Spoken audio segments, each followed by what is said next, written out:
So hi everyone, let's start with Cambridge IGCSE Chemistry, Paper 4 Theory Extended, October-November 2024, Paper 41. Since the chemistry exam is just approaching next week, the CII for chemistry, so we're going to be doing more past papers. So let's get started. Reading the first question, a list of chemical and physical processes A to H are shown. Okay? Basically, we're given with chemical and physical processes. Now, before reading this question, I would like if you guys know the differences between a chemical and a physical process. Basically, a physical process is a process in which no new substances are formed. Okay? No new substances are formed. For example, if I say that I melt this ice, am I forming a new substance? No, I'm not. I'm certainly not. Why? Because I'm just turning solid into liquid. That liquid can be turned back into solid. Another property of a physical change is that it is reversible. Whereas a chemical change is an irreversible reaction, okay, in which new substances are formed. For example, if you're burning wood, okay, if you're burning wood, can you turn your ash, okay, you produce ash from wood. Can you turn that ash back into wood? Obviously not, because ash is a new substance that has been formed and that has a different chemical formula.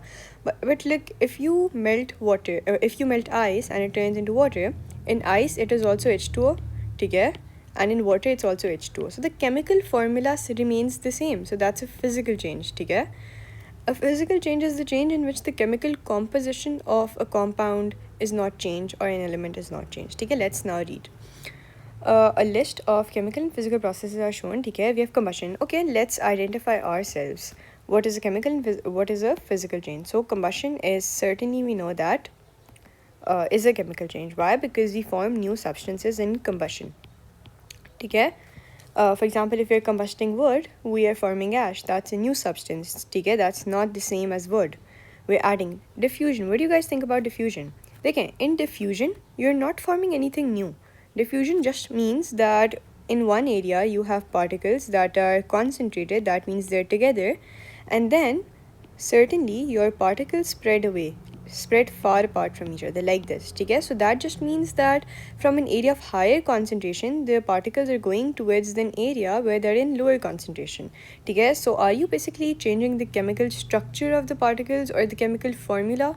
You're just moving them from one place to another. Okay, so basically diffusion is a physical process. Okay, in melting as well, you should know that you're not changing basically the water. We just discussed in this example that melting is clearly an example of a physical process. It is reversible as well. Neutralization. Obviously, neutralization is an acid-base reaction. Okay? The equation for neutralization, the ionic equation is H plus OH negative gives us water. देखें, if you see that we have H plus ions, then we have OH negative ions, and then we are forming a water molecule. The chemical composition of a water molecule is definitely different from those of H plus and OH negative ions. So that's the ionic equation, okay, for neutralization. So if you're forming a new substance, okay, so that's a chemical reaction. So that's a chemical change. Photosynthesis. Obviously, we are forming starch or glucose inside the leaf, so we are forming a new substance, so that's going to be a chemical change. A reversible reaction. What do you guys think about this? Is a reversible reaction going to be a physical or chemical change? Obviously, it's going to be a chemical change.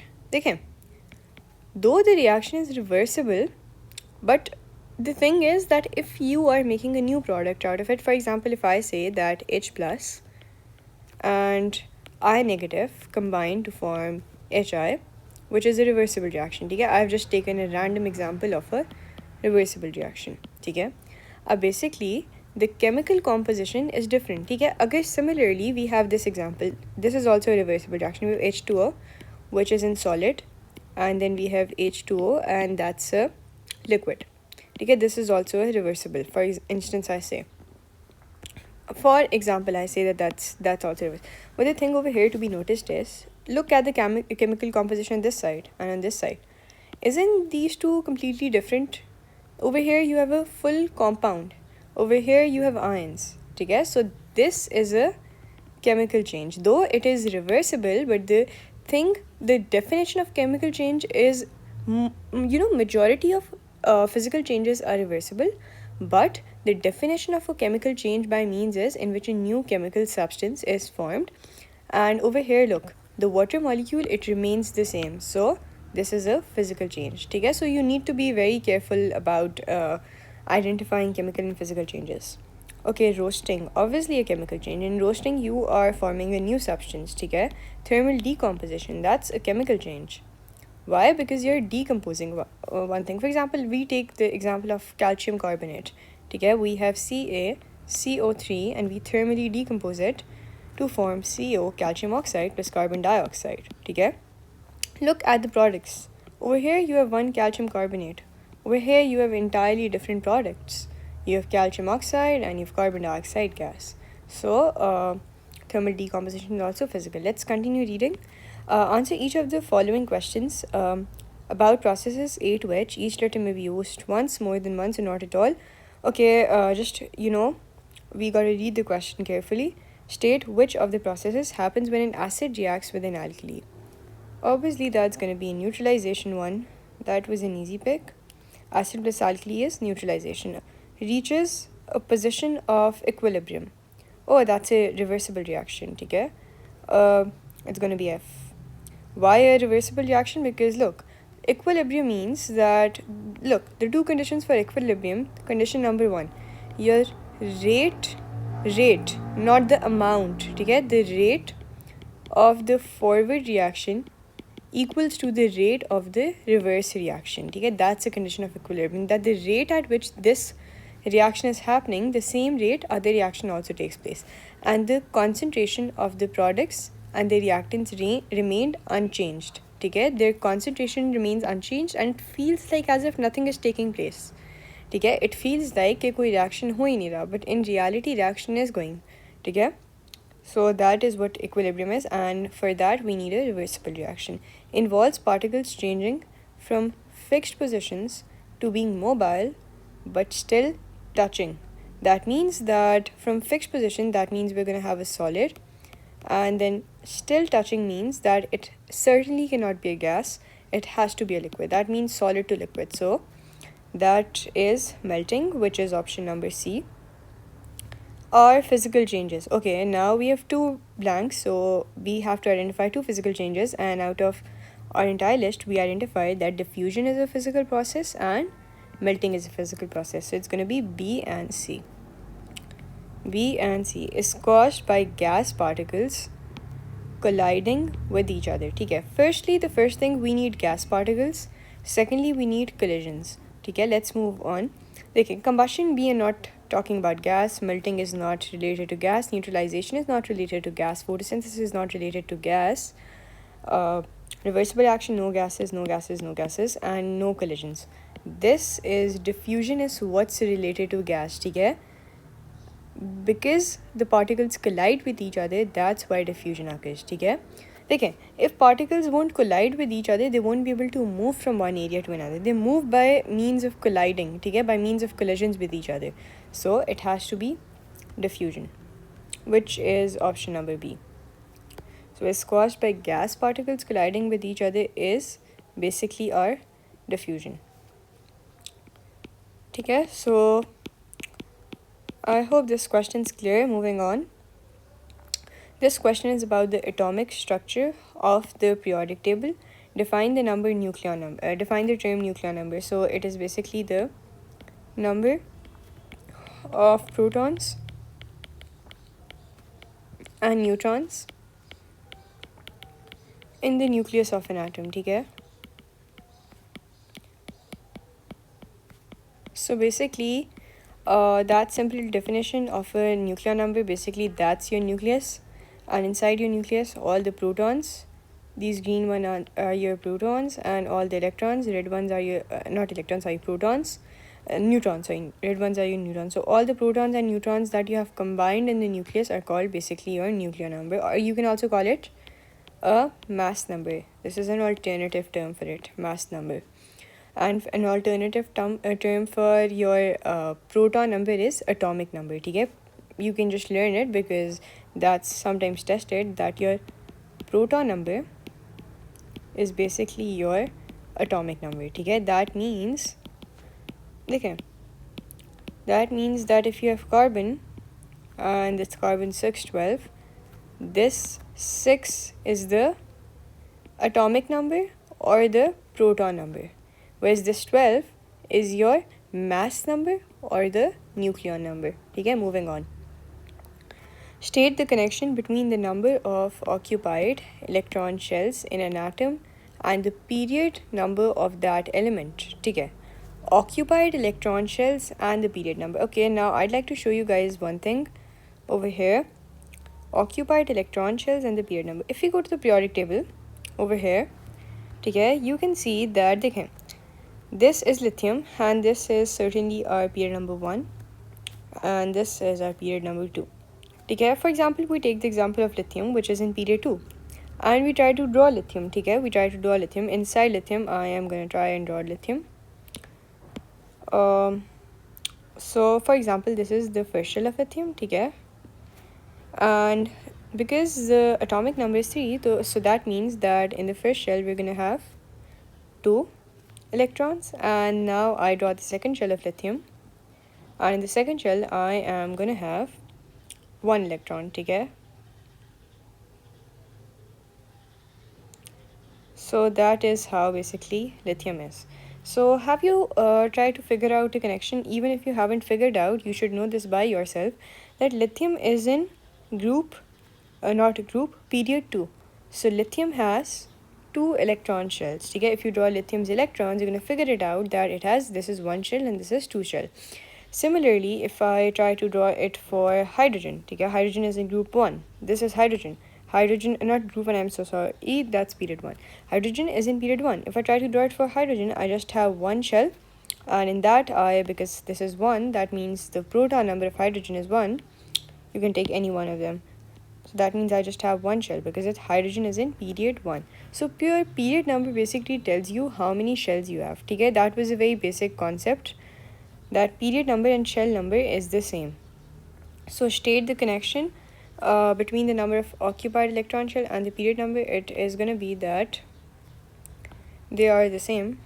So they are the same because the number of occupied electron shell is going to be the same as the period number.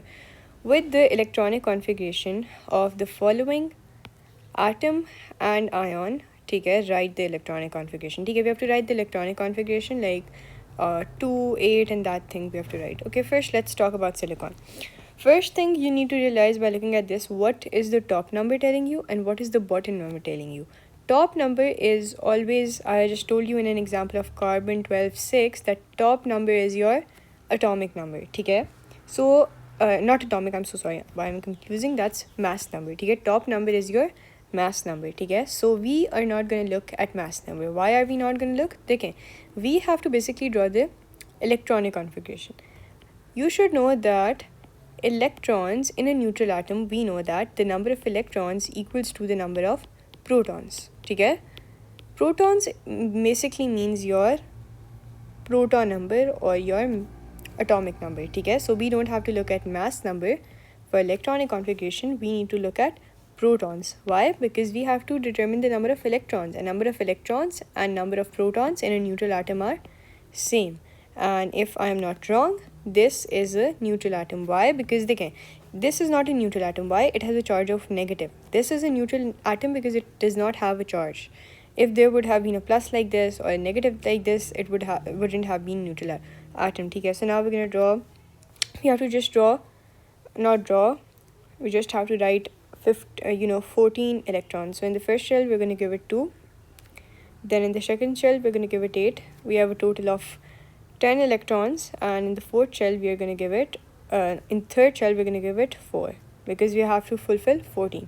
Now coming to chlorine, that's going to be a bit interesting because you need to realize that this negative sign on the top of chlorine is indicating that chlorine has 1 more electron. To get this positive sign tells us that 1 more electron than proton. Okay, 1 more electron than proton. What is the proton number? I don't know the electron number, but I know the proton number. That's certainly what's written beneath. That's 17. That means my electron number is going to be 17 plus 1, which gives me 18. So in the first shell, I'm going to give chlorine 2 because that's the maximum capacity of the first shell. You can add brackets around this like this as well. That's completely upon you. In the second shell, I'm going to give it 8, and because I have to fulfill 18, that makes a total of 10, 2 and 8. I give it 8 more in the third shell. And here we are done with the electronic configurations. Moving on. Table 2.1 basically shows us we have to complete the table. Okay, let's complete it. Okay, the first thing that we know is that this is a neutral atom. Okay, this sodium atom is a completely neutral atom. So the number of protons and the number of electrons in it are going to be same. So we know that we just have to write an 11 over here. Let's fulfill, write the things we can see. And secondly, we know the number of neutrons is basically your proton number minus your mass number. So it's going to be 23 minus 11. 23 minus 11. That's going to give me 2, and that's going to give me 12. So it's going to have basically 12 neutrons. Okay? That was simple. अच्छा अब हम आ जाते हैं इस पे. That's a fluorine ion. You got to be very careful. Always remember, then when this negative sign comes, that's a game changer. Okay? That is a game changer. If you don't notice it, you let it go, then your marks are going to let go. Okay? So you need to realize that the negative sign means that one more electron than proton. So if the proton is 9, electron is going to be 10. Why? Because it's a negative one. Okay, now we have to write the electronic configuration of an atom ourselves, an ion ourselves. What do you guys think? What are we going to do in it?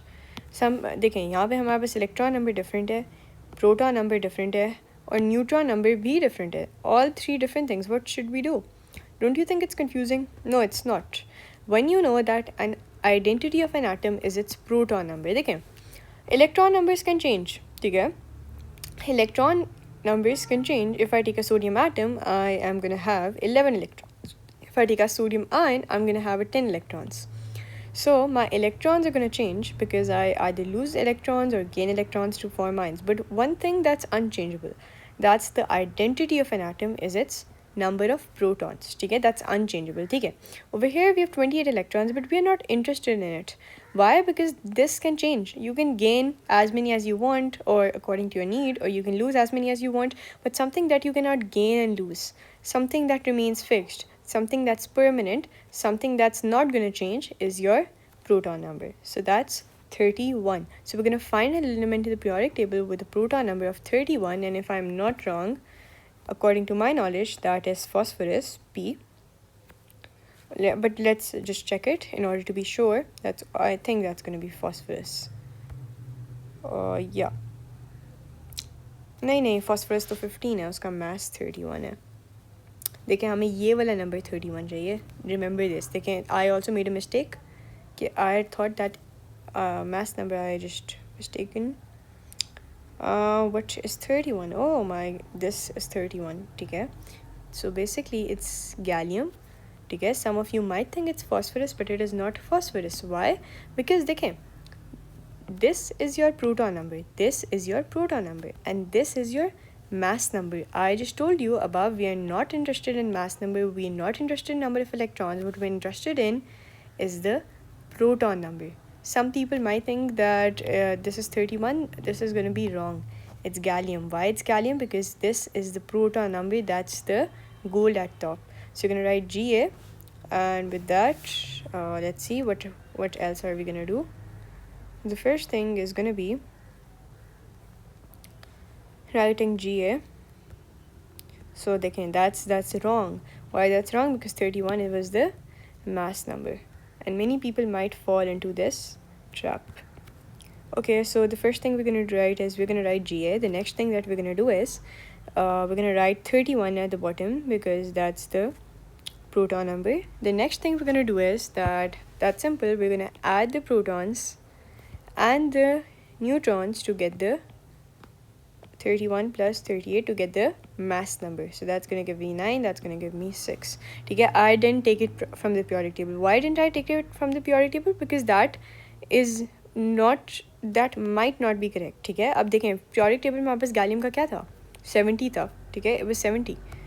So if someone would have tried to, overplay or over smart or out clever the examiner has out clevered you. If you try to take 70 from here, the examiner knows that you're going to try to cheat from here. So what have they done? That over here they have made it different. Okay? So don't try to cheat it. You have to, find your own 69 from here. Acha, the next thing that we have to do is we have to decide either it's going to be a neutral atom or an ion. Okay, the one thing is very clear from seeing it, that obviously it's not a neutral atom because the number of protons and electrons are not balanced. Now it's to figure out either it's a positive ion or a negative ion. The thing we see over here that we have more protons than electrons. We have more protons, so I know that it's going to be a positive ion. So I'm just going to put a plus over here. But how much more protons? Okay? How much more protons than electrons? So 31, which is my proton number, minus 28, which is my electron number, that's going to give me how much more protons than electrons. You can certainly use a calculator in your chemistry papers. So that's 31 minus 28. That's simple. That is going to be 3. So that means I have 3 more protons than electrons. So a charge of +3. Okay? That's how you write charges. Don't write 3 plus. That's not the way. You write +3. Okay? There you might think that it does not matter you write +3 or 3 plus, but just try to be on the safe side. Moving on. A sample of thallium Tl contains 2 isotopes, thallium 203 and thallium 205. Okay? Define the term isotope. Okay? So atoms, different atoms, okay, not atoms. So isotopes are different atoms, they're not the same atoms of the same element. Okay, different atoms of the same element with the same proton number. Okay, because the atom is the same, because the element is the same, so with the same you can have same number of protons but different mass number. Okay, or you can say but different neutron number. Neutron number is not basically a term, so you can write number of neutrons. Okay, that is going to be more feasible, I think. So we can just say number of neutrons. Okay, done with it. Relative abundance, we have to calculate the relative atomic mass. Okay, we're given with the relative abundances of thallium in the sample to 1 decimal place. Acha. Now this might confuse some of you guys, but listen to me. Okay, first thing, I'm going to give you a step-by-step guide as to what you do. First, you add these two. Okay, you add 7 plus 3, that is 10. Okay, so that means the total ratio into which these two samples are divided is 10. Next thing you do, you do something like this. In the denominator you write 10, then you multiply 203, which is your percentage abundance for the first isotope with 3. Okay, with 3. This abundance 3 and this mass number get multiplied. So 203 gets multiplied by 3, and you add in it this 205 plus 205, it gets multiplied with its abundance, which is 7. Okay, which is 7. You put it as it is in the calculator and you get your answer. One thing I'd like to clarify is that I am sure you guys must know that this means that this ratio, this means that the first part equals to 3 and the second part equals to 7.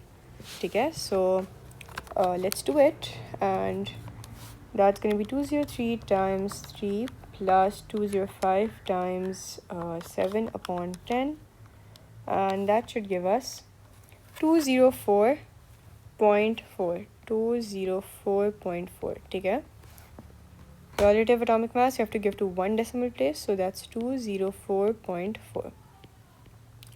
Suggest why these isotopes have identical chemical properties. Okay, Well, look, isotopes may have different neutron numbers, but they can. Neutron is neutral. Neutrons are not participating in chemical reactions. Okay, so having a different neutron number won't change your ability to do a chemical reaction. Okay, so and why do you do chemical reactions? You do chemical reactions because of your electrons, not because of protons. Why? Okay, in ionic bonding, you're losing or gaining electrons. In covalent bonding, you're sharing electrons. So these isotopes are same because they have the same number of electrons. They have the same number of electrons in their outer shell and hence the same electronic configuration.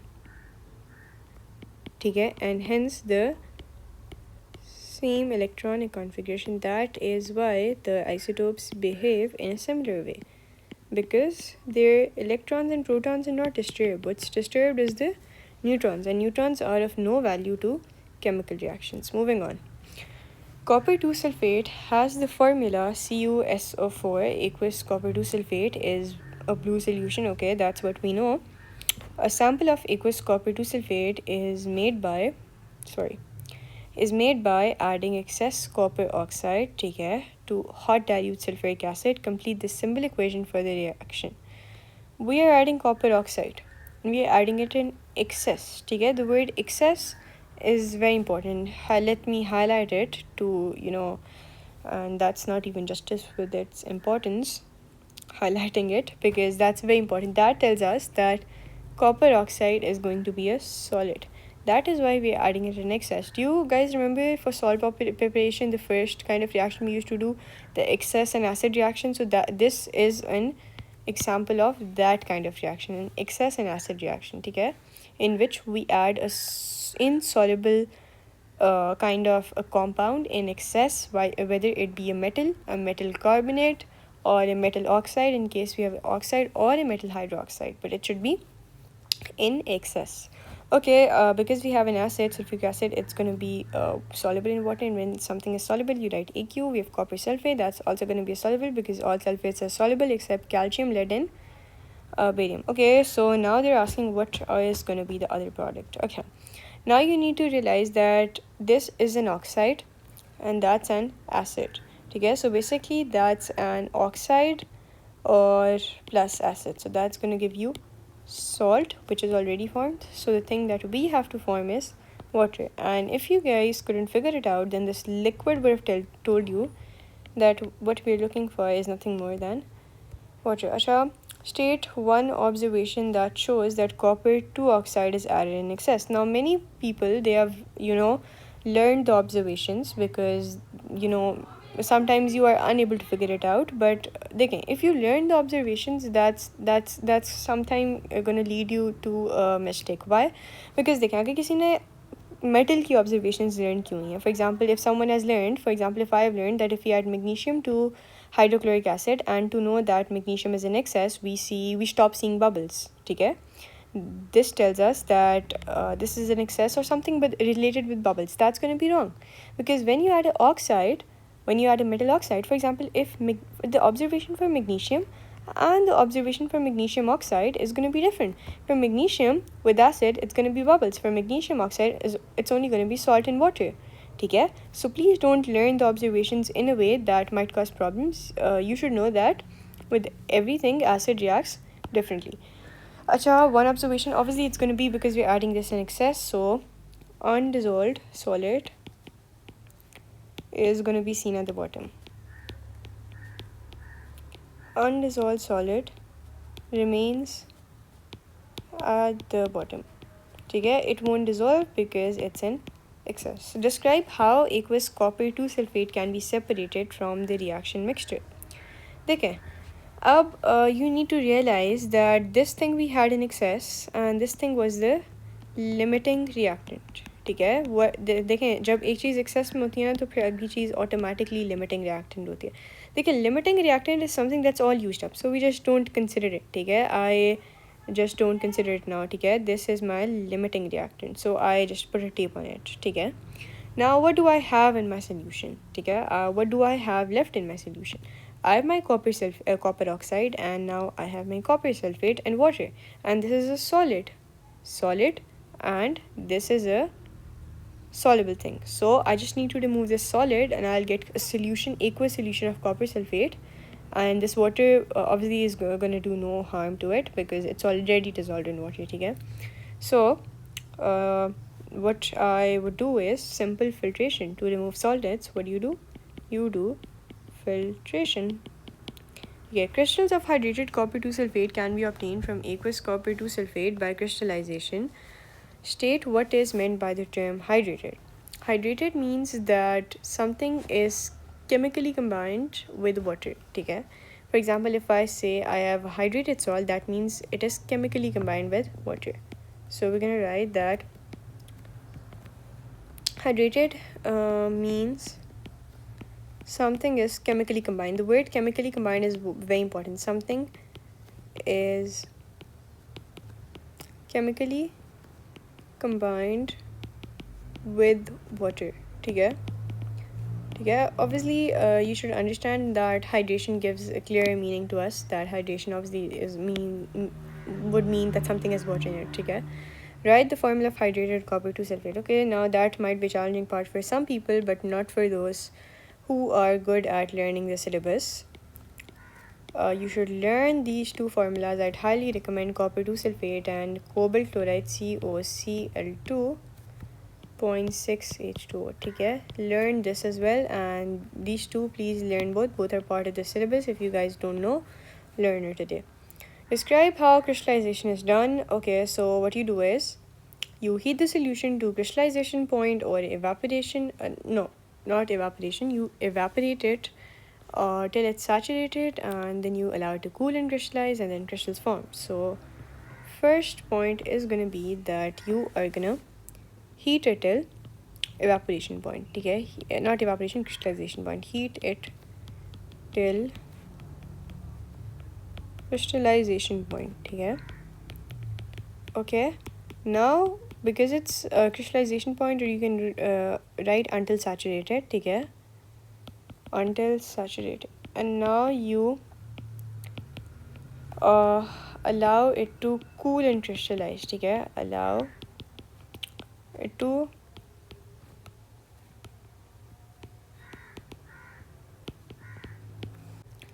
and now we have our crystal form, so that's going to be an additional step, I guess, that we filter the crystals. So that is an additional step which you might do if you like. You filter them out, but otherwise till this point our crystals are formed. And they've just asked us about how the crystals are being formed. Moving on, aqueous copper 2 sulfate undergoes electrolysis using graphite electrodes. State why aqueous copper 2 sulfate conducts electricity. Aqueous copper 2 sulfate, look, copper 2 plus ions, sulfate 2 negative ions, so it has free mobile ions. This word is very important, mobile. Why it's important? Because look, if ions देखें हमारे पास अगर aqueous ना हो, solid copper sulfate हो, तो ions तो उसमें भी हैं, but वो free और mobile नहीं है, they cannot move. So we need free mobile ion. Give two reasons why the electrodes are made of graphite. देखें, firstly, I don't want my electrode to react with the products, so I will choose graphite because I know that graphite electrodes are inert. Inert means that they are certainly not gonna react with my products at the cathodes or the anodes. So they're inert or unreactive. Okay, that's gonna be the first point. Second point, I need them to conduct electricity because they're electrodes. Their work is to conduct electricity. So conducts electricity. And if you can't think of anything else, then there can be another point that it has high melting and boiling point, but that's not suitable because over here you're dealing with low temperatures because you have aqueous copper sulfate. So that's going to be a futile point. Acha, describe how the appearance of the electrolyte changes during the electrolysis of aqueous copper 2 sulfate. Acha, the thing that you got to be noticing is you are not using copper electrodes, you're using graphite electrodes. So what's going to happen? The electrodes are not going to be involved in reaction. Okay? Describe how the balance of the electrolyte changes. What's going to happen? Electrolysis of aqueous copper to sulfate. They can copper is going to come out. Okay? Copper is going to come out, and thus the blue color of the solution fades away. So we're going to write that blue color fades away, or you can write becomes colorless. Why? Because the blue color is because of the copper, and copper is now going bye bye, tata bye bye, so you are now not going to have blue color. Describe what is seen at the cathode during the electrolysis of copper to aqueous copper to sulfate. So you're going to see a pink metal deposited, or instead of metal you have to write, wait a sec, you have to write a pink solid. Why do you have to write a pink solid? Because always remember, when they ask you about what do you guys see, you have to tell them what you see. And you have to tell them this thing, that first thing, what kind of color are you seeing? And the second thing that you need to tell them is what is the physical state of the thing that you are seeing. Okay? So that's important. Moving on, write the ionic half equation for the reaction at the anode. Okay? Now you need to I guess memorize this kind of thing, because that's I guess memorizing based. देखें आपके पास क्या है, आपके पास copper sulphate है और ये aqueous है. Aqueous का मतलब होता है कि इसमें हमारे पास H प्लस आइंस भी हैं और OH नेगेटिव आइंस भी हैं. ठीक है, अब इसमें से तो विनर जो था हमारा कॉपर था, क्योंकि वो रिएक्टिविटी सीरीज में नीचे था तो वो डिस्चार्ज हो गया. बट इन दोनों में कौन विनर होगा? Obviously hydroxide. Sulphates and nitrates do not discharge. ठीक है, सो हमारा हाइड्रोक्साइड बना होगा. हाइड्रो ऑक्साइड के डिस्चार्ज की इक्वेशन जो होती है वो आपको लर्न करनी होती है. So that's a cramming based thing. 4OH negative are gonna form O2 plus 2H2O plus 4 it's better if you write for like 4 electrons. ठीक है, so that's the equation for hydroxide discharge. State two differences seen if the electrolysis is repeated using copper electrodes. अच्छा पहला difference जो होएगा वो ये होएगा कि देखें, पहले आपका जो था ना वो एनोड और कैथोड रिएक्ट नहीं कर रहे थे. So anode was not basically taking part in the reaction. At anode, what was happening was your oxygen was being formed. Okay, your oxygen was being formed. Okay, and it was not basically taking part. But now, when it is going to be made of copper, it's going to take part in the reaction. So we are going to write that anode dissolves. Okay, anode dissolves, or you can write decreases in mass or disappears, but you have to write what is seen. So you cannot see that it is, kind of decreasing in mass. That's going to be a difficult thing to tell about mass by seeing something.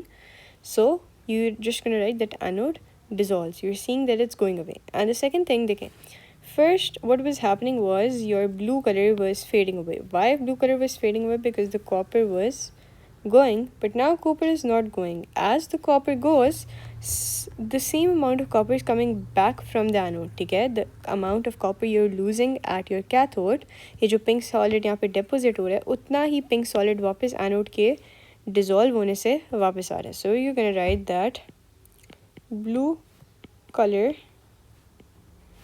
remains blue. ठीक है, you're gonna write that blue color remains blue, or you can write that it does not fade away. Okay, magnesium nitrate is heated strongly, magnesium oxide is formed. The equation for the reaction is this. State the change in the oxidation number of nitrogen in this reaction. ठीक है, हमें बताना है कि यहाँ पे nitrogen का क्या ऑक्सीडेशन नंबर है, और यहाँ पे ये कितने मार्क्स है, 2 मार्क्स का है. ठीक है, और यहाँ पे नाइट्रोजन क्या है. अच्छा, अब यहाँ पे शायद आपको थोड़ा डिफिकल्ट लगे तो आप पहले यहाँ पे कर लें. यहाँ पे तो सबको पता चल रहा है +4 है. ठीक है, डोंट राइट 4 प्लस, इट्स +4. ठीक है, सो यू राइट 2 + 4. ये तो समझ आ रहा है. पर अब देखें बेसिकली हो क्या रहा है. अब यहाँ पे यू नीड टू रियलाइज़ कि देखें, हम इस नाइट्रेट आयन में से इस मैग्नीशियम नाइट्रेट में से अपने नाइट्रेट आयन को बाहर निकाल लेते हैं, बिकॉज हमें ऑक्सीडेशन नंबर सिर्फ नाइट्रोजन का चाहिए. ये मैग्नीशियम का यहाँ पे कोई काम नहीं है. So we write NO and 3 and that's a 1 negative on it, ठीक है, that's a 1 negative on it. अब हम देखें, डिसाइड कर लेते हैं अपने नाइट्रोजन का ऑक्सीडेशन स्टेट। क्यों 1 नेगेटिव है? बिकॉज अगर आपको ये पता हो कि यहाँ पे 2 प्लस है और यहाँ पे 1 नेगेटिव है, और इसका 1 नेगेटिव इधर आ गया, इसका 2 प्लस इधर आ गया, तो ये 2 बन गया, और यहाँ पे 1 आ गया। 1 हम लिखते नहीं है, तो इस तरह अगर आपने क्रैमिंग बेस से याद करना है तो ये वाला तरीका। अगर आपने क्रैमिंग बेस से नहीं याद करना तो आपको पता होना चाहिए कि in order to balance a charge of 2 plus which is on magnesium, because magnesium is in group 1, you need a charge of 1 negative. So this entire thing has a charge of 1 negative. So now the thing is that if this has a charge of 1 negative, what is going to be the charge on my oxygen? देखें, oxygen पे जो total charge है ना इस time, total charge 3 oxygen है, एक पे -2 का होता है, तो मल्टीप्लाइड बाई -2, टोटल चार्ज -6 है। बट हमें अपना आंसर चाहिए -1, 1 नेगेटिव मैंने लिखा है, sorry, so sorry for this error, it has to be a -1। अच्छा, अब मुझे ये चार्ज चाहिए, तो ऑब्वियसली अगर मेरे नाइट्रोजन पे +5 होगा, ठीक है, +5 और -6 मुझे -1 दे सकते हैं, ठीक है। देखें, +5 और -6 मुझे दे सकते हैं -1, ठीक है। Do you agree with this? So that is why nitrogen is gonna be +5, ठीक है। I hope that was understandable thing, that how to get your charges. That's going to be +5 to +4, and that's a +5 to +4. What do you guys think? Is that an oxidation or a reduction?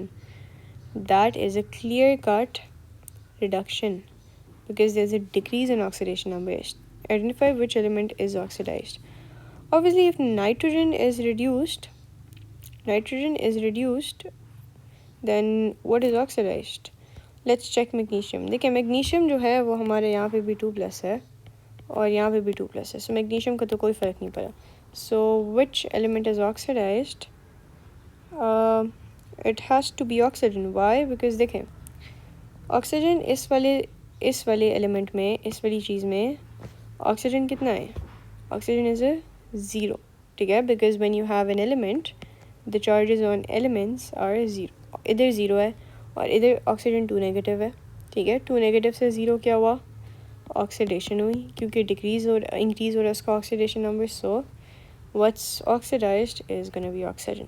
So we gonna write that oxygen. Okay, calculate the volume of NO2 gas at RTB form when 7.4 gram of magnesium nitrate is heated. Use the following steps. अच्छा, we are not going to use all these following steps, we're going to do it ourselves, ठीक है। अच्छा, आप steps को ना देखें, पता है क्यों? Because when you're in O levels you don't have these steps, and if you're in O levels you need to practice without these steps, ठीक है। अब हम चलें फाइंड आउट करना स्टार्ट करते हैं अपने पहले काम से, जो कि हमें दिया हुआ है मैथ्स, ठीक है। हमें पहले दिया हुआ है मैथ्स। अब हमें पता है जब हमें मैथ्स दिया हो तो first thing we gonna do is find moles, ठीक है। मैथ्स दिया हो तो हम फर्स्ट थिंग यही करते हैं, कोशिश करते हैं हमें मोल्स मिल जाए। तो इधर हम चले मोल्स ढूंढते हैं। I know mole equals to mass upon MR, ठीक है। मेरे पास मैथ्स है मैग्नीशियम नाइट्रेट का 7.4 ग्राम, बट मेरे पास उसका MR नहीं है, तो मैं अपना MR कैलकुलेट करते हैं। देखिए, मैग्नीशियम जो होता है हमारा 24 होता है, ठीक है। Magnesium is 24, in which we gonna add 2 times this 2 outside gets multiplied with nitrogen, 2 times nitrogen 14 होता है, so 2 times 14 plus this 2 gets multiplied with this inside thing, that becomes 2 3 times 6, so 6 times oxygen कितना होता है? 16, so that's going to be the MR. So let's do it on calculator. 24 plus 2 times 14, that's going to be 28, plus 6 times 16, and that will give you 148. So that's 148. So MR is 148. I hope you understand this thing, that don't forget to multiply this out thing with the inner thing. So MR is upon 148. If we do it, 7.40 divided by 148, that would give me 0.05 moles. Now what do we have to determine? We have to determine the volume of the gas. Volume of the gas matlab we need the moles of this gas. Basically देखें हमारे पास 0.05 moles किसके आए हैं, magnesium nitrate के। अगर हम mole ratio form कर लें, देखें मैग्नीशियम नाइट्राइट के अगर हम देखें इसके 2 मोल से इसके 4 मोल्स बन रहे हैं, ठीक है। हमें यही गैस चाहिए ना, NO2 गैस। सो हम अपनी मोल रेशो फॉर्म करते हैं। अगर इसके 2 मोल से इसके 4 मोल्स बन रहे हैं, इसके मतलब 2 मोल से इसके 4 बन रहे हैं, तो इसके 0.5 से इसके कितने बनेंगे। सो मैग्नीशियम नाइट्रेट रेशो NO2, ठीक है। इसके 2 मोल से इसके 4 बन रहे हैं, तो इसके 0.05 से इसके बनेंगे x मोल्स, ठीक है। तो अगर आप अपना आंसर चेक करें तो आई गेस वाना तो चाहिए 0.1, क्योंकि वो भी डबल हो रहे हैं, तो आंसर आपका आएगा 0.1 मोल्स। मतलब हमारे पास अपने NO2 गैस के मोल्स आ गए 0.1। अब देखें मेरे पास मोल्स आ गए हैं अपनी गैस के, जो कि आ गए हैं 0.1, और अब मुझे वॉल्यूम निकालें। Can I simply use the formula के वॉल्यूम इक्वल्स टू, अच्छा वॉल्यूम देख लें cm क्यूब में निकालें या dm क्यूब। जब आपने वॉल्यूम cm क्यूब में निकाला है ना, तो आपने 24,000 से मल्टीप्लाई करना होता है, 24 से नहीं 24,000 से, ठीक है। सो दैट्स अ की टेक अवे ओवर हेयर। तो फिर हम अपने मोल्स को, जो कि मैं आए 0.1, मल्टीप्लाई कर देंगे 24,000 से, ठीक है। अगर dm क्यूब में निकालना हो तो खाली 24 से, और अगर cm क्यूब में निकालना हो तो 24,000 से, और हमारा आंसर आएगा 2400। So our answer is 2400 cm cube. Learn to do these without steps, ठीक है। इन स्टेप्स को अगर आप यूज़ के बगैर करेंगे तो it's gonna be better. Why it's gonna be better, क्योंकि अगर आप O लेवल्स करें तो फिर आपको ये वाले सारे स्टेप्स नहीं दिए होंगे, ठीक है। आपको डायरेक्ट आंसर निकालना होगा, और O लेवल्स में प्रॉब्ली ऐसा सवाल आएगा 3 मार्क्स के लिए, ठीक है। इधर यार है 4 मार्क्स के लिए।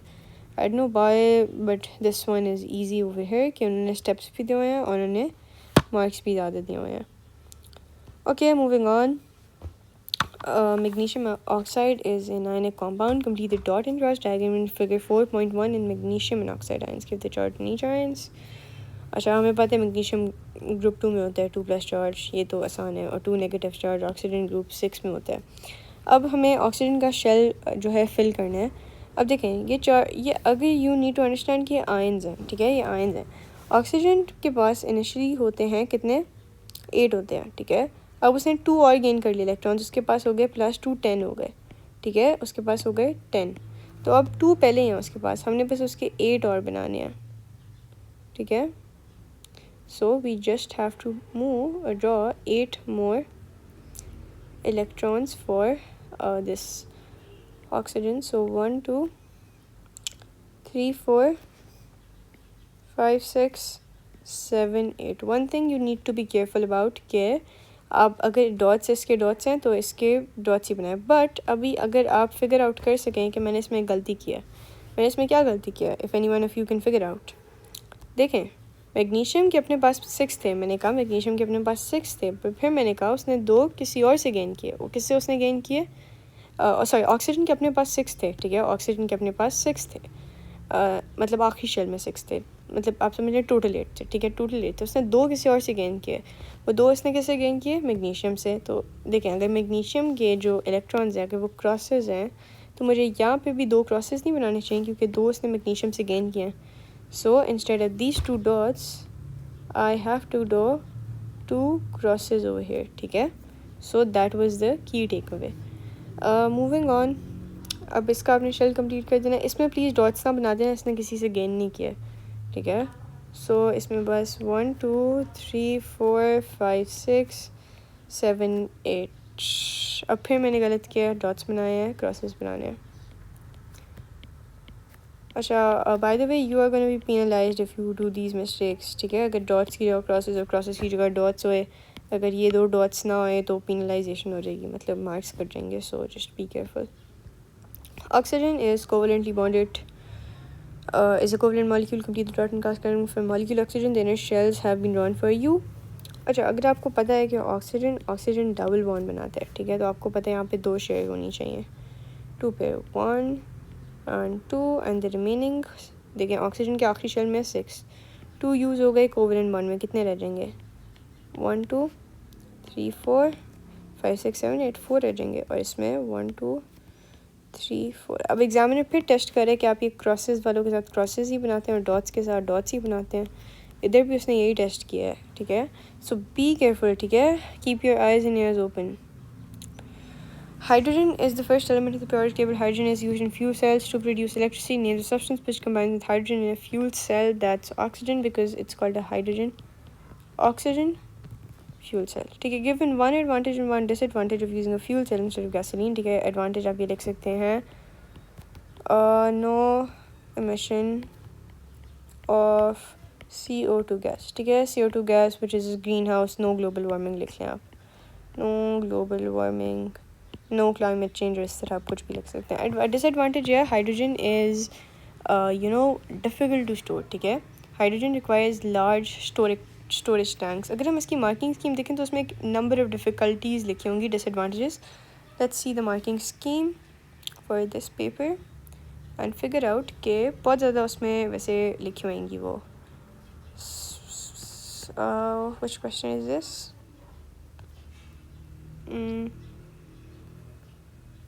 ये देखें इतना ज़्यादा लिखा हुआ है। Hydrogen needs to be stored at high pressure. Hydrogen is hard to store, ठीक है, it's hard to store. Then heavy tanks are needed to store hydrogen, ठीक है, just learn these. I would highly suggest fewer hydrogen filling station, ठीक है, ये सारे disadvantages हैं। Hydrogen needs to be stored at high pressure, is hard to store, उसके storage का issues है, हेवी टैंक्स चाहिए, लेस एफिशिएंट है। तो और इसमें हमने लिख दिया था कि नो कार्बन डाइऑक्साइड प्रोड्यूस्ड, ये भी एक एडवांटेज हमने लिख दिया था। वाटर प्रोडक्ट वाला भी एडवांटेज हो सकता है और ये एफिशिएंसी वाला भी एक बहुत आसान चीज़ है। एडवांटेज में लिख दो मोर एफिशिएंट, डिसएडवांटेज में लिख दो less efficient. That's gonna be the easiest thing, ठीक है। तो हम क्या करेंगे कि हम यहाँ पे लिख देते हैं एडवांटेज में लिख देते हैं मोर एफिशिएंट और डिसएडवांटेज में लिख देते हैं लेस एफिशिएंट, ठीक है। ये हमने मार्किंग स्कीम से देखा है। सो बेसिकली हम इसको काउंट नहीं करेंगे, I just wrote it by my self. अच्छा, डिसएडवांटेज में आप ज़्यादा से लिख सकते हैं कि हाई प्रेशर चाहिए और स्टोरेज का प्रॉब्लम हो रहा है, ठीक है। अगले पे आ जाएँ। Hydrogen can be made from petroleum by a 2 step procedure, ठीक है। स्टेप 1 हमारा है petroleum is separated in different components. What is this petroleum separating उसकी हो रही है fractional distillation. Large molecules obtained in step 1 are converted into smaller large alkane molecule को smaller alkene molecules बना रहे हैं, obviously cracking. So that's easy. Step 1 is our fractional distillation and step 2 is our cracking. Okay, moving on. Organic compounds contain hydrogen atoms. Calculate the number of hydrogen atoms in 44 grams of ester methyl propanoate. 1 mole of CH3 CH2COH3 contains this number of molecules. अच्छा, अब ये शायद आपको थोड़ा difficult लगे but आपने घबराना नहीं है। देखें, सबसे पहले आपने देखना है कि calculate the number of moles in this gram of methyl propanoate. अच्छा, अब ये देखें 4 मार्क्स है तो मतलब हमें थोड़ी ज़्यादा वर्किंग करनी पड़ेगी। अब वर्किंग ये है कि देखें, अब आपको पता है कि ये जो है इसका जो मास है वो इक्वल है कितने मोल्स के मास के, 1 मोल के मास के, ठीक है, 1 मोल के मास के। मतलब इस मीथाइल प्रोपेनोएट के 1 मोल में हाइड्रोजन के कितने मोल्स हैं? If I ask you this question, what you guys are gonna reply? 3 4 5 6 7 8 moles, ठीक है। Learn this thing what I am telling you. 8 moles of hydrogen basically is present in 1 mole of methyl propanoate, ठीक है। 8 moles hydrogen के हैं 1 mole methyl propanoate के, और 1 2 3 moles carbon के हैं। 3 moles बेसिकली हैं कार्बन के 1 मोल मीथाइल प्रोपेनोएट में, ठीक है। और ऑक्सीजन के कितने मोल्स हैं? 1 2 मोल्स ऑफ ऑक्सीजन। सो मतलब हाइड्रोजन के कितने मोल्स हो गए? 3 + 3 6 7 8। तो अब आपने अपना एक रेशो लिख लेना है 1 मोल में, ठीक है, 1 मोल ऑफ मीथाइल प्रोपेनोएट में हाइड्रोजन के कितने मोल्स आ रहे हैं? 8 मोल्स, ठीक है। अब ये रेशो लिख लिया। अब आप इस साइड पर आ जाए। अब आपके पास इतने ग्राम मीथाइल प्रोपेनोएट है। अच्छा, आपने क्या निकालना है? आपने हाइड्रोजन के 1 mole of hydrogen organic compound calculate the number of hydrogen atoms. अच्छा, आपने नंबर ऑफ हाइड्रोजन एटम्स निकाल लें। अच्छा, तो सबसे पहले तो आप मोल्स तो निकाल लें कि मोल्स कितने हैं। अच्छा, अब कितने मोल्स हैं मीथाइल प्रोपेनोएट के? ये उसका मास दिया हुआ है, उससे आप उसका एमआर निकालें। तो सबसे पहले मीथाइल प्रोपेनोएट का एमआर निकालें, उससे फिर मोल्स आएंगे। सबसे पहले इसको हम 12 ले लेते हैं। बिकॉज़ ये हमारा वो है ऑक्सीजन के हूँ, कार्बन है 12, फिर हम प्लस हाइड्रोजन का 3 ले लेते हैं, फिर इसका 12 ले लेते हैं, फिर 2 प्लस फिर इसका 12, फिर 2 ऑक्सीजन्स का 16, फिर हमारे पास 12 plus 3. So what's this gonna be 3 times 12, ठीक है. 3 कार्बन है, नहीं 4 कार्बन है, sorry, plus 12 that's gonna give me 48. 48 में ऐड कर दें आप 8, और फिर उसमें आप ऐड कर दें 16 2 टाइम्स 32. सो हमारा आ जाएगा आपके पास 88, ठीक है. एक दफ़ा इसको रिकैलकुलेट कर लेते हैं. 12 प्लस 3 प्लस 12. अच्छा, always try to recalculate your calculations because errors can be made at any point, and then those can cause you to lose marks. तो हमारा 88 आ रहा है, ठीक है. 88 हमारा एम आर आ गया. अब हमारे पास मास है 44 ग्राम्स. उसको डिवाइड कर दें मास अपॉन एम आर, आपके पास मोल्स आ जाएंगे. 1 टाइम्स 2 टाइम्स 0.5 मोल्स आ गए. इसके अगर आपके पास 0.5 मोल्स हैं, इसके एक मोल में मीथाइल प्रोपेनोएट के, आप try to understand this thing. Methyl propanoate के एक मोल में हाइड्रोजन के 8 मोल्स हैं, ठीक है. मीथाइल प्रोपेनोएट के 1 मोल में हाइड्रोजन के 8 मोल्स हैं. तो मीथाइल प्रोपेनोएट के 0.5 मोल्स में हाइड्रोजन के कितने मोल्स होंगे? ऑब्वियसली 4, ठीक है. सिंपल. आप अगर चलें, आपको नहीं समझ आया इस तरीके से, आप रेशो मेथड यूज़ कर लें. आप कहते हैं यहाँ पे x आएगा, x की वैल्यू निकाल लें. 0.4 कह रही हूँ, 0.5. तो x होएगा 0.5 टाइम्स 8, तो आपके पास आंसर फिर आएगा 4. मतलब 4 moles of hydrogen you dealing with. So 4 moles of hydrogen. अब हमें नंबर ऑफ एटम्स कैलकुलेट करें. अब देखें, उन्होंने बता दिया कि एक मोल में होते हैं 6.02 इंटू 10 एक्सपोनेंट 23 पार्टिकल्स. हमारे पास 4 मोल्स हैं, तो 4 मोल्स में होंगे x. चलें x की वैल्यू निकाल लें. 4 टाइम्स 6.02 इंटू 10 एक्सपोनेंट 23. पता है, आधे से ज़्यादा केमिस्ट्री में मोल्स जो है ना, वो आपके रेशोज़ वाली चीज़ों से होते हैं. So be good with it. 4 times 6.02 into 10 exponent -3, that's gonna give you 2.408 10 exponent 24 molecules नहीं, atoms of hydrogen. So 2.408 into 10 exponent 24 atoms. अच्छा, moving on. For each homologous series, name a member that has 6 hydrogen atoms. अच्छा, इसमें तो होएगा C2H6, ठीक है. इसमें तो कोई मुश्किल नहीं है, C2H6 होएगा. इसमें क्या होएगा, हमें H6 चाहिए, ठीक है. H6 चाहिए तो C हम क्या लेंगे, हम C3 लेंगे, ठीक है. ये एल्कीन्स हैं. अल्कोहल्स में H6 चाहिए तो C2 लेंगे, H5 लेंगे, और फिर OH में H6 आ गया. कार्बोक्सिलिक एसिड में H6 चाहिए तो C2H5COOH, ठीक है. अब ये जो हमारा हो गया पहला वाला, ये हमारा हो गया, क्या हो गया हमारा एल्केन. कौन सा है ये? ईथेन, ठीक है. ये हमारा एल्केन कौन सा है? ईथेन. 2 कार्बन एटम्स हैं. ये क्या है? ये है प्रोपीन. ये क्या है? ये 2 कार्बन्स वाला बेसिकली हमारा है एथेनॉल. और ये क्या है? Some people might think this ethanoic acid, which is incorrect. We have 3 carbons basically. So ये हमारा आ गया एथेनोइक नहीं, प्रोपेनोइक एसिड, ठीक है. Propanoic acid. So done with it. Moving on. आपको बस सिंपली फिगर आउट करना था कि किस तरह आप बस अपने इन हाइड्रोजन्स को सब में आप अपना 6 कर देते. इसको भी 6 6 6 and 6 and you are then done with it. अच्छा, बस हमारा थोड़ा ही रह गया. State by alkenes. Alkenes and alkenes are hydrocarbons because they contain hydrogen and carbon only. So because the answer is in the name, they contain hydrogen and carbon only, ठीक है. इसके अलावा इसमें कुछ भी नहीं होता. State by alkenes are unsaturated. They have a carbon, ये तो आसान है, डबल बॉन्ड, ठीक है. ये देखें, ये कार्बन कार्बन डबल बॉन्ड होता है एल्कीन्स में, जिसकी वजह से वो अनसैचुरेटेड होते हैं. Name the catalyst needed to convert alkenes to alkanes. Nickel catalyst, hydrogenation of alkenes, converting them to alkanes. ठीक है, ये आपको आना चाहिए. देखें, अगर आप एक alkene लेते हैं,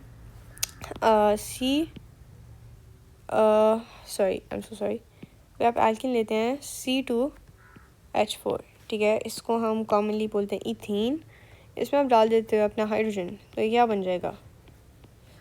C2H6. बेसिकली ये आपके पास जो चीज़ थी, ये आपके पास थी ईथीन, ठीक है, बट ये जो आपके पास चीज़ आ गई, ये आ गई आपके पास ईथेन. तो ये आपने की एडिशन ऑफ, किस चीज़ की एडिशन की? You basically added hydrogen into your alkene to make it an alkane. और बेसिकली इसके लिए जो आपको कैटलिस्ट चाहिए होता है, it's a special catalyst called nickel catalyst, और टेम्परेचर आपको चाहिए होता है 200 डिग्री सेल्सियस. ठीक है, ये इसकी कंडीशंस हैं. Learn it. अच्छा, इसके बाद explain why the conversion of alkenes into alkanes is an addition reaction. देखें, अब आप समझना, इधर कितने प्रोडक्ट्स हैं? 2 प्रोडक्ट्स नहीं रिएक्टेंट्स. इधर कितने प्रोडक्ट्स हैं? 1. जब भी आपके पास सिंगल प्रोडक्ट फॉर्म हो रहा हो ना, तो मतलब वो एडिशन रिएक्शन है. So can write that single product is formed, or you can write one product is formed, or you can write one product is formed. Okay, that means the same. Moving on.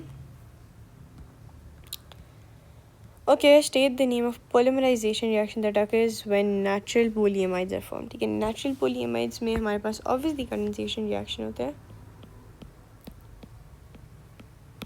You say condensation polymerization. Why? Because देखें, natural पोलीएमाइड्स से मुराद उसका क्या है? what the examiner means is your proteins. और proteins में आपके पास amino acid होते हैं. बेसिकली देखें, ये एक अमाइनो एसिड है. It's gonna have N, H and H, and on the other side it's going to have a carbon double bond O and OH. अब होता क्या है? try to understand this H and this OH. ठीक है, अब यहाँ पे इसी जैसा, ठीक है, अब यहाँ पे इसी के जैसा, ठीक है, बिल्कुल एग्जैक्टली सेम इसी के जैसा हम बना देते हैं अपना एक और वो अमाइनो एसिड. ठीक है, एग्जैक्टली सेम. और आई एम सो सॉरी. और वो जो होगा, अब उसमें क्या होगा कि यही होगा, but there is gonna be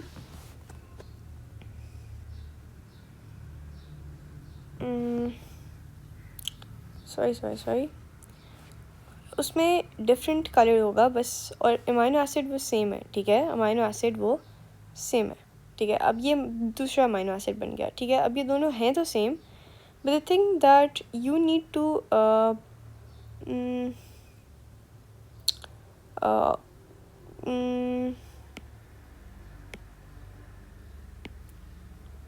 understand इस के. देखें, अब यहाँ पे क्या हुआ कि इस अमाइनो एसिड में, अब ये 2 अमाइनो एसिड थे और एक दूसरे के पास आए, और हुआ क्या कि अब यहाँ पे फॉर इंस्टेंस आपके पास ये एक डिफरेंट अमाइनो एसिड और ये एक डिफरेंट.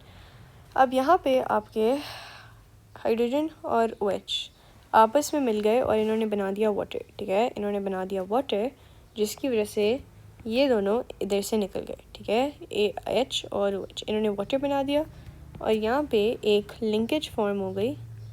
ठीक है, और जिससे ये बन गया एक पोलीएमाइड. ठीक है, और बेसिकली इस लिंकेज का नाम, ठीक है, इस लिंकेज का नाम is your amide linkage that is found in polyamides. ठीक है, अमाइनो एसिड्स के दरमियान. Stay the term given to polyamides proteins. An amino acid is represented. ठीक है, this is an amino acid. Complete figure 2.6.2 to show the general structure of an amino acid. अच्छा, अब ये general structure है. ठीक है, now we have to show a general structure of an amino acid. Show all of the atoms and all the bonds in functional groups. अच्छा, एक amino acid जो होता है ना, अब उसमें क्या होता है, उसके एक साइड पे NH ग्रुप होता है. देखें, ये हमने अमाइनो एसिड बनाया, एक साइड पे NH ग्रुप बनाना होता है, एक साइड पे कार्बोक्सिलिक ग्रुप बनाना होता है. NH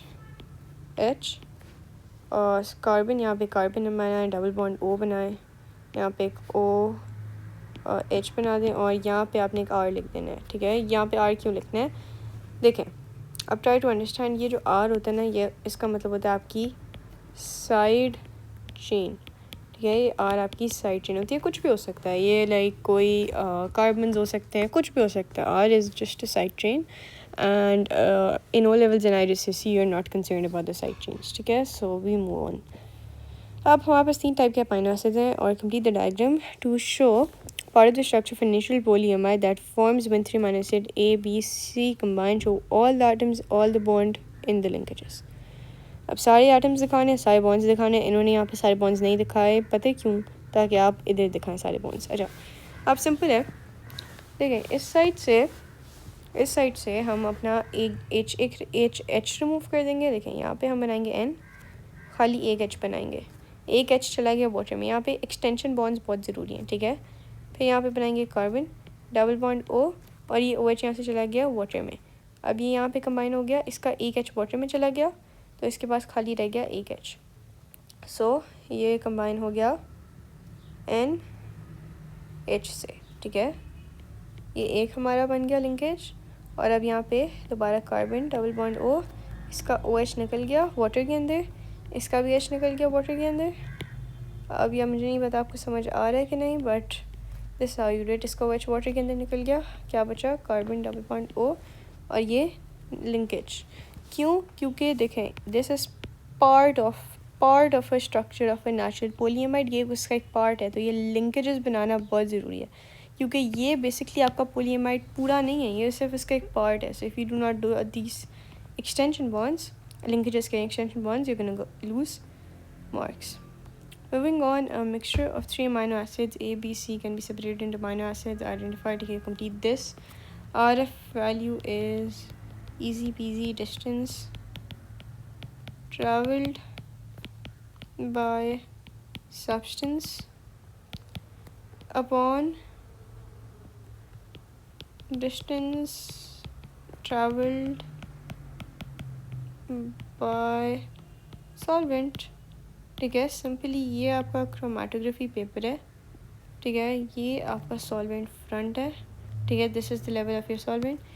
ये आपका स्पॉट है, ये आपका बेसलाइन है, ठीक है। Sorry this is not how this has to be. ये आपका बेसलाइन है, ठीक है। ये आपका बेसलाइन है, आपने बेसलाइन से सॉल्वेंट सब्सटेंस का मिक्सचर का डिस्टेंस लिया और अपने सॉल्वेंट फ्रंट का डिस्टेंस लिया। और बेसिकली या अगर आपका x है और ये आपका y है, तो आपने x अपॉन y कर दिया। Travelled by the substance upon travelled by the solvent. Moving on, अब हमें क्रोमेटोग्राफी का ही कोई एक्सपेरिमेंट दिया हुआ है। A sample of a mixture of 3 different amino acids A, B, C is placed onto the baseline, ठीक है, of the chromatogram allowed to develop, shown in figure 6.5। The finished chromatogram is shown in figure 6.6। अच्छा अब इसमें मतलब 2 substances हैं।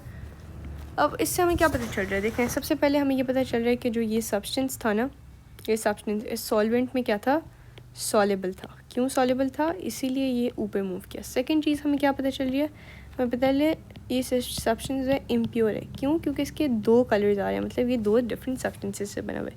Explain why baseline is drawn with a pencil. Simple and easy, pencil is insoluble.